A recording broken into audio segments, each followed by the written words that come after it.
ବନ୍ଧୁଗଣ, ଆପଣ କେବେ ଧ୍ୟାନ ଦେଇଛନ୍ତି କି ଆମେ ଅନ୍ୟମାନଙ୍କ ଭୁଲ ଦେଖିବାରେ ଏତେ ବ୍ୟସ୍ତ ହୋଇଯାଉ ଯେ ନିଜର ଭୁଲକୁ ଦେଖିବା ପାଇଁ ସମୟ ହିଁ ମିଳେ ନାହିଁ। ଆମେ କହୁ ଦୁନିଆ ଖରାପ, ଲୋକେ ସ୍ୱାର୍ଥପର, ସମ୍ପର୍କରେ ଆଉ ପୂର୍ବ ଭଳି ଭଲ ପାଇବା ନାହିଁ। କିନ୍ତୁ କେବେ ନିଜକୁ ପଚାରିଛନ୍ତି କି ମୁଁ କ'ଣ ସେହିପରି ଅଛି ଯେପରି ଅନ୍ୟମାନଙ୍କୁ ହେବାକୁ ଆଶା କରୁଛି? ଆଜିର ଏହି ଭିଡିଓରେ ଆମେ ଜାଣିବା ଏମିତି କିଛି ଅମୂଲ୍ୟ କଥା ଯାହା ଆପଣଙ୍କ ଚିନ୍ତାଧାରାକୁ ବଦଳାଇ ପାରେ। ତେଣୁ ଭିଡିଓଟିକୁ ଶେଷ ପର୍ଯ୍ୟନ୍ତ ନିଶ୍ଚୟ ଦେଖନ୍ତୁ। ମଣିଷ ଜୀବନର ସବୁଠାରୁ ବଡ଼ ଭୁଲ ହେଉଛି ସେ ସବୁବେଳେ ନିଜକୁ ଠିକ୍ ଏବଂ ଅନ୍ୟମାନଙ୍କୁ ଭୁଲ ବୋଲି ଭାବେ।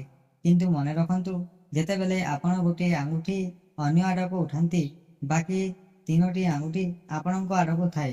ଏହା ଆମକୁ ସବୁବେଳେ ମନେ ପକାଏ ଅନ୍ୟକୁ ଦୋଷ ଦେବା ପୂର୍ବରୁ ନିଜକୁ ଥରେ ନିଶ୍ଚୟ ଦେଖିବା ଦରକାର। ଦିନେ ଜଣେ ଯୁବକ ଜଣେ ସାଧୁଙ୍କୁ ପଚାରିଲା, ଗୁରୁଜୀ, ଜୀବନରେ ସବୁଠାରୁ ବଡ଼ ଶତ୍ରୁ କିଏ? ସାଧୁ ହସି କହିଲେ, ତୋର ନିଜର ଅହଙ୍କାର। କାରଣ ଯେ ପର୍ଯ୍ୟନ୍ତ ମଣିଷ ନିଜକୁ ସବୁଠାରୁ ବଡ଼ ଭାବିବ ସେ ପର୍ଯ୍ୟନ୍ତ ସେ ନୂଆ କିଛି ଶିଖିପାରିବ ନାହିଁ। ସମ୍ମାନ କେବେ ବି ଧନରେ କିଣି ହୁଏ ନାହିଁ।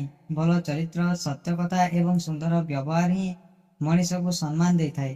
ଯେଉଁ ବ୍ୟକ୍ତିର ହୃଦୟ ସଫା ସେ ସବୁଠାରେ ସମ୍ମାନ ପାଏ। କେବେ ବି ନିଜର ତୁଳନା ଅନ୍ୟ ସହିତ କରନ୍ତୁ ନାହିଁ, କାରଣ ପ୍ରତ୍ୟେକ ମଣିଷର ଯାତ୍ରା ଅଲଗା।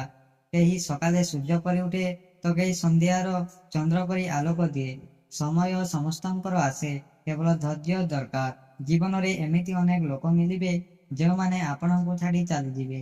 ସେମାନଙ୍କୁ ଧରି ରଖିବା ପାଇଁ ନିଜର ସ୍ୱାଭିମାନ କେବେ ବିକ୍ରି କରନ୍ତୁ ନାହିଁ। ଯିଏ ଆପଣଙ୍କ ମୂଲ୍ୟ ବୁଝେ ସେ କେବେ ଆପଣଙ୍କୁ ଛାଡ଼ି ଯିବ ନାହିଁ। ସମୟ ସବୁ କିଛି ବଦଳାଇ ଦିଏ। ଆଜି ଯିଏ ଆପଣଙ୍କୁ ଅବହେଳା କରୁଛି, କାଲି ସେହି ଲୋକ ଆପଣଙ୍କ ସଫଳତାର ପ୍ରଶଂସା କରିପାରେ। ସେଥିପାଇଁ ଲୋକଙ୍କ କଥା ଶୁଣି ନିଜର ପଥ ବଦଳାନ୍ତୁ ନାହିଁ।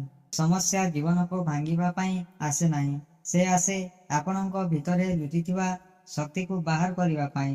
ସୁନା ଯେପରି ଅଗ୍ନିରେ ପୋଡ଼ି ଅଧିକ ଚମକେ, ସେହିପରି ମଣିଷ ମଧ୍ୟ କଷ୍ଟରେ ପଡ଼ି ଅଧିକ ଶକ୍ତିଶାଳୀ ହୁଏ।